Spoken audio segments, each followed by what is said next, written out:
di DKP. Di sini kita podcast. Hari ini aku bakal ngobrol-ngobrol bareng kalian ngomongin tentang bahasa Indonesia.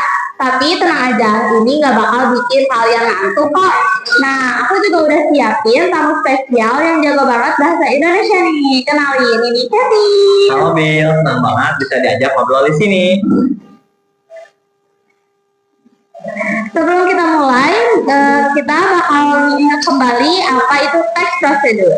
By the way, jangan lupa like, comment, share, dan subscribe podcast ini ke teman-teman kalian ya.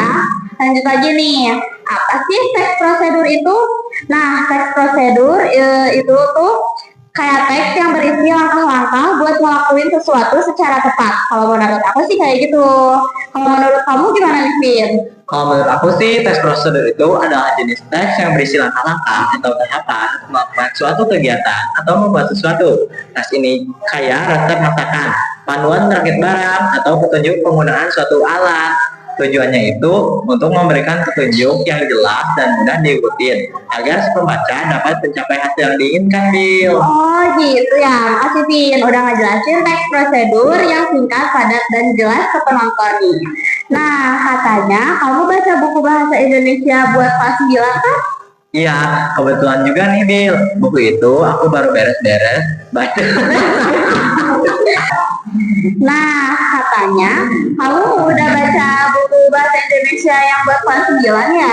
Iya, kebetulan nih, Bill. Buku itu aku baru beres baca bab 2 yang judulnya buku-buku berbicara. Yang materinya itu ngejelasin tentang tes prosedur. Jadi sama kayak topik yang lagi kita bahas kali ini.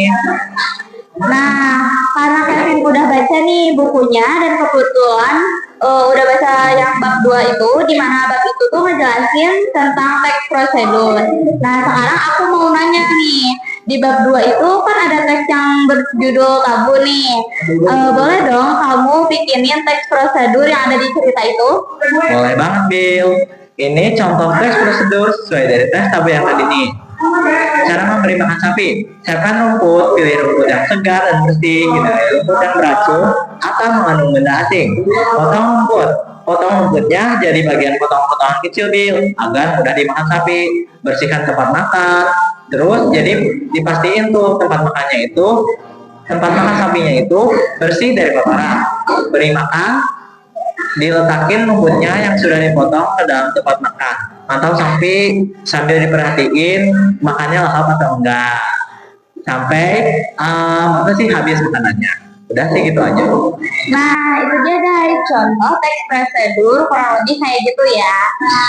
Buat kalian pasti belum tahu kan ciri-ciri teks prosedur. Aku bakal sebutin apa sih ciri-ciri teks prosedur itu ada apa aja gitu. Nah, pertama ada kalimat perintah atau imperatif. Itu kayak gunain kata kerja aktif dan kalimat perintah buat menunjukin tindakan yang harus dilakukan. Contoh tuh yang tadi itu tuh ada kayak potong rumput. Nah, kedua urutan langkah yang jelas. Nah, itu tuh langkah-langkah disusun secara logis dan berurutan. Jadi mudah gitu buat diikutinnya.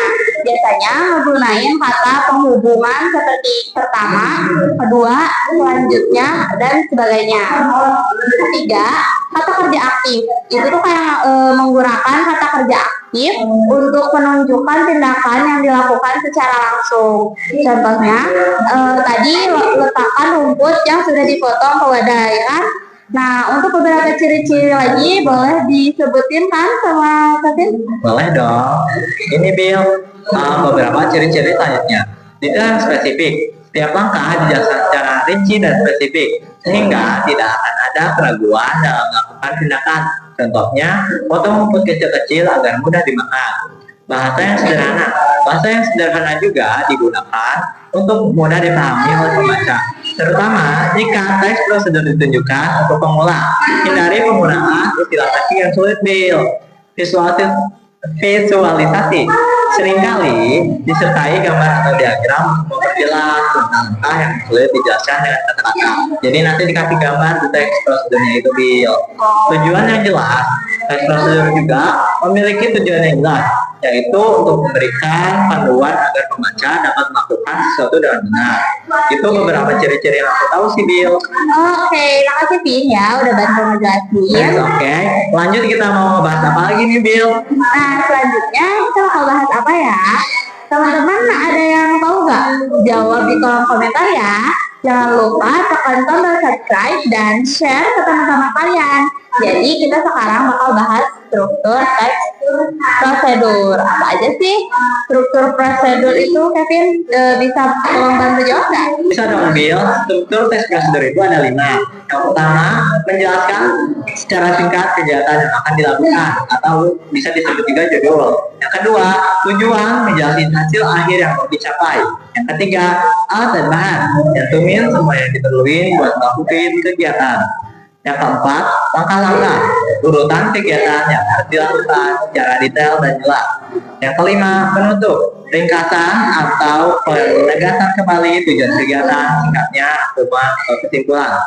Seperti membahas kembali dari awal apa yang sudah dilakukan. Aku juga punya tips nih, Bill. Cara membuat teks prosedur yang baik dan benar. Gunain bahasa yang sederhana dan mudah dipahami. Susun langkah-langkah secara logis dan sistematis. Perhatiin juga penggunaan kerja dan penghubung. Tambahin gambar atau diagram untuk bekerja Bill. Uji coba teks prosedur yang sudah dibuat. Oh, jadi itu cara biar teks prosedur jadi mudah dipahami gitu ya? Ya.